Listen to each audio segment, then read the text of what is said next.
Halo semua, selamat datang di Dapur Gulapedia. Kali ini aku akan membuat kue kering favorit yang pastinya bakal ada di rumah teman-teman nih kalau ada hari raya atau hari-hari spesial. Ya, ini adalah nastar, tapi kali ini aku bentuk jadi buah apel. Tapi bukan bentuknya doang yang apel, dalamnya pun ini pakai selai apel loh. Dan menurutku rasanya nggak kalah enak sama nastar yang pakai selai nanas. Wah, ini bakal cocok banget untuk jadi sajian di hari raya atau bahkan ide jualan terbaru. Jadi, cus kita buat. Untuk selainya di sini aku pakai selai apel yang aku buat sendiri di rumah. Untuk apelnya gunakan apel yang memiliki tekstur renyah dengan rasa yang asam manis. Ini akan menghasilkan selai apel yang rasanya segar, gak manis aja. Nah, biar gak oksidasi, teman-teman bisa merendam apelnya dalam air cuka atau air lemon. Setelah itu, apelnya bisa diparut atau bisa menggunakan chopper kayak gini. Cukup sampai teksturnya kasar kayak gini. Gak perlu sampai benar-benar halus ya teman-teman. Selanjutnya, apel ini akan kita masak. Cara masaknya hampir sama dengan selai nanas, dimana kita akan masak dulu menggunakan api sedang, tambahkan sedikit kayu manis untuk perasa dan aromanya, lalu ini akan kita masak terlebih dahulu, sambil sesekali diaduk, hingga air pada apelnya ini menyusut.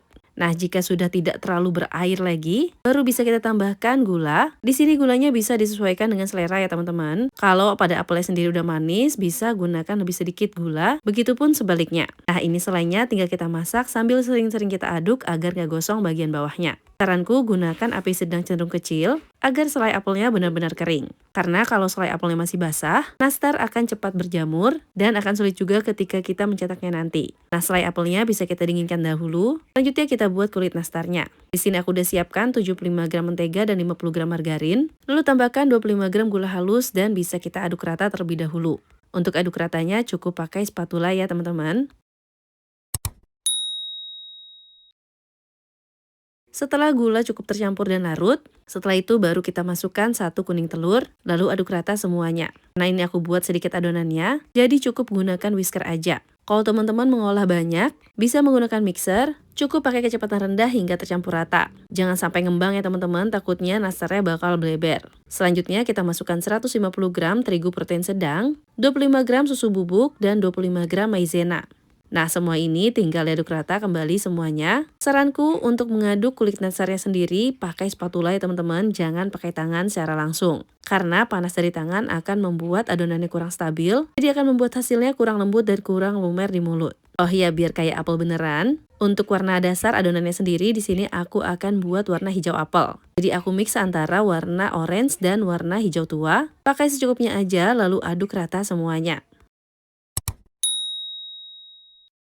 Nah, kira-kira hijaunya tuh kayak gini. Ini adonannya udah siap dan bisa kita cetak. Untuk mencetaknya sendiri biar sama, di sini aku pakai sendok takar ukuran 7,5 gram atau 7,5 mili. Untuk estimasi beratnya sekitar 12-13 gram. Lalu untuk isinya di sini aku udah bulet-buletin dengan berat 3-4 gram. Selanjutnya bisa kita cetak seperti biasa kita mencetak nastar ya teman-teman. Nah, setelah itu di bagian tengahnya kita tusuk kayak gini untuk membuat lesung agar bentuknya menyerupai bentuk apel. Nah, selanjutnya adonan bisa kita panggang. Jangan lupa memanaskan ovennya terlebih dahulu ya teman-teman. Untuk memanggangnya di suhu rendah sekitar 130-150 derajat Celcius selama sekitar 25-30 menit hingga matang. Untuk memanggang nastar sendiri nggak boleh terlalu panas ya teman-teman. Takutnya nanti kulit nastarnya bakal retak dan nggak cantik nanti hasilnya. Nah, setelah nastar dingin, baru kita kasih warna seperti warna apel. Di sini aku pakai 5-6 tetes pewarna merah, ditambah dengan setengah sampai 1 sendok teh air. Oleskan tipis-tipis menggunakan kuas nastar. Kira-kira caranya kayak di video ini ya teman-teman. Selanjutnya, biar mengkilap, di sini aku kasih olesan yang terbuat dari 1 kuning telur, ditambah setengah sendok teh minyak sayur dan 1/4 sendok teh madu.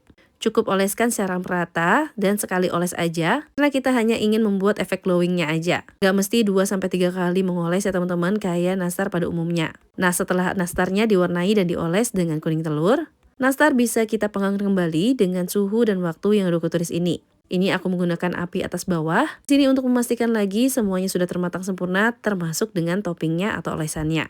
Dan ini dia hasil dari panggangan nastar apel kita. Teman-teman bisa lihat ya, hasilnya cantik banget, nggak bleber, nggak retak, dan bentuknya pun kayak apel asli. Oh ya, untuk satu resep ini, bisa menghasilkan nastar sebanyak 1/4 toples ukuran 500 gram. Tapi untuk bagian isiannya ini masih banyak sisa, kira-kira cukup untuk 2-3 kali adonan kulit. Dan untuk rasanya sendiri ini enak banget, kulit nastarnya lembut lumer di mulut, dengan isian yang asam manis. Wah, pokoknya gak kalah enak dengan nastar pada umumnya. Yang jelas ini bisa banget jadi variasi untuk kue kering yang mungkin akan kalian sajikan di hari raya atau untuk ide jualan. Jadi yuk cobain di rumah. Terima kasih telah menonton, semoga bermanfaat.